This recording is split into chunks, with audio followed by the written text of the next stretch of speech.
Hello everyone, welcome back to my channel. সবাইকে অনেক অনেক শুভেচ্ছা জানাই আমার গার্ডেন চ্যানেলের পক্ষ থেকে। আশা করি সবাই ভালো আছেন, আমিও ভালো আছি। আবারও নিয়ে এসেছি জবা ফুলের ভিডিও আপনাদের জন্য। যে জবা গাছটা আমার কাছে খুবই প্রিয়, আর মনে হয় আপনারাও খুবই ভালোবাসেন এই জবা গাছটাকে। হাইব্রিড জবা, আর লাল রঙের জবাটা দেখুন অনেকটা গোলাপ ফুলের মতন দেখতে, খুবই ভালো লাগে। আর এই জবা ফুলটা ফুটলে পরে 4-5 দিন থাকে। এমনিতে জবা একদিন বা দুদিন থাকে, এই ফুলটা কিন্তু 4 দিন 5 দিন এরকম থাকে। খুবই ভালো লাগে আমার এই গাছটা। আমি গাছটা লাগিয়েছিলাম মাত্র একটা ছোট্ট কাটিং থেকে।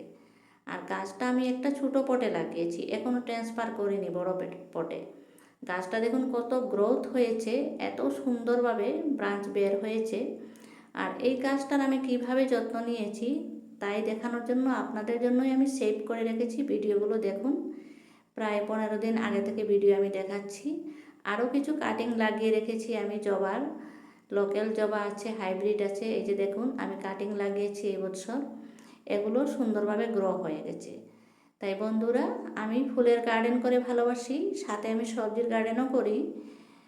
যদি আপনারাও ভালোবাসেন তাহলে আমার সাথে থাকুন। এখানে দেখতে পাচ্ছেন একটা কন্টেনারে আমি কলার খোসা আর কিছু পচা কলা ভিজিয়ে রেখেছি। এভাবে ভিজিয়ে আমি 1 সপ্তাহ রেখে দিই। আর এই যে জলটা আমি আমার ফুলের গাছগুলোতে সেবন করে থাকি। কলার খোসার জল দেওয়ার পরে ম্যাজিকের মতন কাজ করেছে। জলটা দেওয়ার পরে আমার এই গাছে ফুলগুলো খুবই তাড়াতাড়ি ফুটে গেছে আর খুব সুন্দরভাবে ফুটেছে। আর তার আগে আমি এই গাছগুলো দেখুন, পাতাগুলো সবুজ সতেজ হয়ে রয়েছে। এত গরমের দিনেও গাছগুলোকে সবুজ সতেজ করে রাখার জন্য আমি গাছে সেবন করেছি চায়ের পাতা। আমরা চা খাওয়ার পরে যে পাতাগুলো আমরা ফেলে দিই, সেই চায়ের পাতাগুলো আমি পরিষ্কার করে ধুয়ে শুকিয়ে তারপর আমি গাছে সেবন করে থাকি।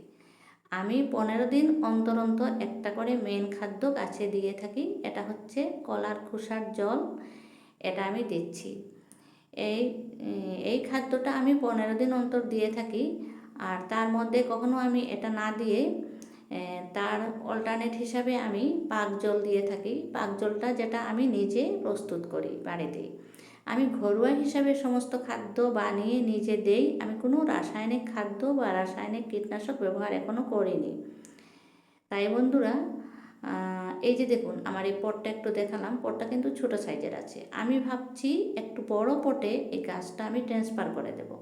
বড় পটে ট্রান্সফার করে দেওয়ার পরে গাছটা আশা করি অনেক বড় হবে আর ফুলও অনেক বেশি ফুটতে পারবে। আমি এই গাছটাকে খুবই ভালোবাসি আর খুবই যত্ন করি। আপনারাও যদি জবা ফুল ভালোবেসে থাকেন আর যে কোনো ফুলের গার্ডেন করেন বা সবজির গার্ডেন করেন, তাহলে অতি অবশ্যই আমার চ্যানেলটাকে সাবস্ক্রাইব করে দিয়ে আমার সাথে থাকুন।